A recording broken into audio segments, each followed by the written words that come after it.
What's going on, guys? This is Joey Silvers here. So today I'm going to be teaching you how to tie a tie. Now, learning how to tie a tie is a very important skill to know, especially because you're likely to have a lot of events in your life where you have to dress in formal attire. Some examples include maybe you have to go to a wedding, or you have an important job interview coming up, or maybe you have a first date that you really want to make a good impression on. Learning how to tie a tie makes your already nice outfit very formal and nice looking. So without further ado, let's go ahead and get into it. Alright guys, so before we actually get into the instructional part of this video, I'm just going to tell you a couple of things that you need to know. Really, the only thing you need for this video is your own tie. And you could also have a collared shirt like I have on right now, but you don't technically need one, and I'll show you why that's not necessary later in this video.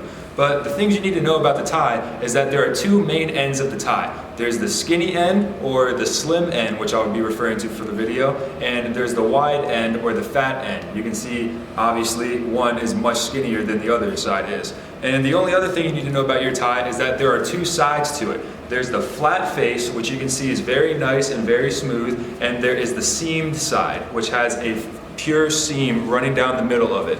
You can see that right there.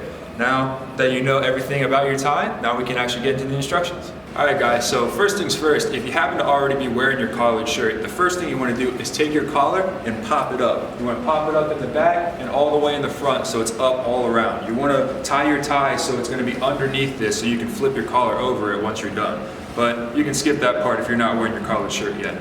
So now, like I said before, you have your seam side and you have your flat or your smooth side. The entire time, the seamed side is going to be against your body. So when you wrap the tie around your neck, it's going to be the seamed side against your body, so the smooth side on both sides are out. Now, when you wrap it around your neck, you want to make sure that the wide end is going to be on your right side if you're right-handed, and the skinny end is going to be on your left side. Now, if you are left-handed and it's easier for you to maneuver everything with your left hand and hold things with your right hand, then you're going to want to do every single one of these steps in the opposite manner. Now, I'm right-handed, so I'm only going to do it the right-handed way, but you can go back and do everything opposite if you're more comfortable with your left. So you want the wide end on the right side, skinny end on the left side, and the smooth face away and the seamed end against your body. So now you're ready to get yourself lined up. The easiest way to line it up is to figure out how long you want your tie. So now the bottom of the tie should really go just about to your belt buckle. That's how low you want it to go. So you can kind of imagine it that if it was at my belt buckle, I would want it to start right about here. That's kind of how long I want my tie, and then I pinch that spot right there and I line it up with the skinny end. That about gives me kind of a approximation of where I should start from.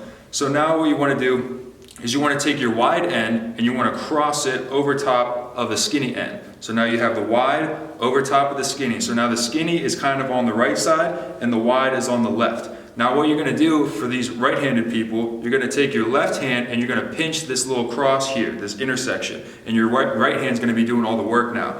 So what you're going to do is you're going to take the tie, the wide end, and you're going to loop it underneath. So you cross it over, and then you're going to loop it underneath your fingers, and you're going to flip it over top. So now just to show you again, you're going to cross it underneath and then over top of your fingers. So it goes back to that left side that we had it on after the intersection.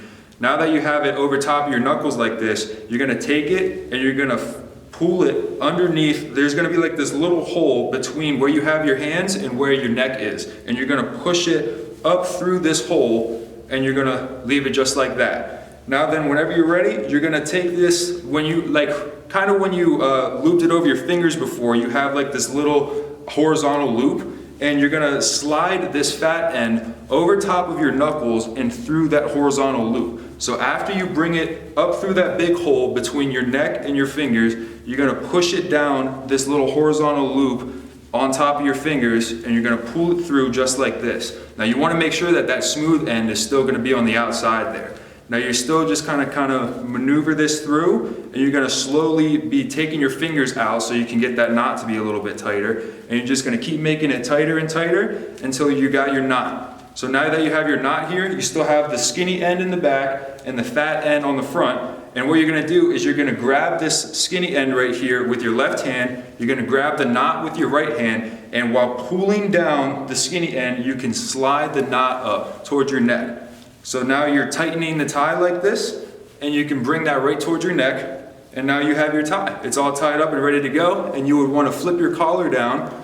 Well, I'm not going to do it quite yet because we're not finished, but that would be the finishing product. Now, if you ever want to loosen your tie, or if you want to take it off, you can do the exact opposite of what you just did. You're going to grab here with your right hand, and you can kind of like, I mean, you don't really need to touch this. You can honestly grab on the left side, because you can see if I pull it, it's directly connected to that skinny end behind, and you can kind of just pull it away, but you want to make sure that you don't pull this skinny end through the knot, or else the whole tie is going to come undone, which is important if you need to start over. So if you need to start over, just yank that and it's just all going to untie and you can do it again. But you just want to loosen it to the point where that skinny end is just about to come through that knot, and then now you have it all loosened up and you can actually take it off over top of your head. Now, this is the step where the people that actually didn't have your collared shirt on yet, now you would be ready and prepared to for the next time that you actually put your shirt on, because you can get all dressed up and your tie is ready to go even though it's not on your body, and then once you have your shirt on, then you can just flip it on over your head and tighten it back up by pulling on that skinny end and sliding it up towards your throat. So then you pull it up here and you flip your collar down, and then you're going to be ready to go for your occasion. So then now you're all spiffed up and ready to go, and you can go out and have a good time and look good doing it. All right, thanks a lot, guys.